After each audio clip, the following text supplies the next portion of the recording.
সুপ্রিয় দর্শক, আপনারা দেখতে পাচ্ছেন ভাঙার মনোমুগ্ধকর জায়গা। অনেক সুন্দর, আসলে না দেখলেই নয়, এত সুন্দর জায়গা।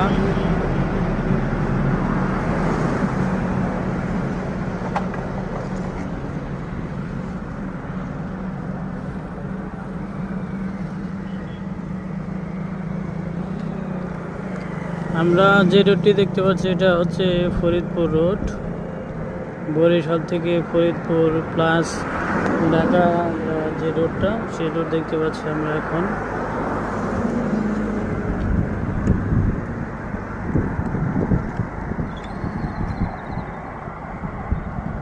আর এটা হচ্ছে হাইওয়ে রোড, পদ্মা সেতুর দিয়ে চলে গেছে।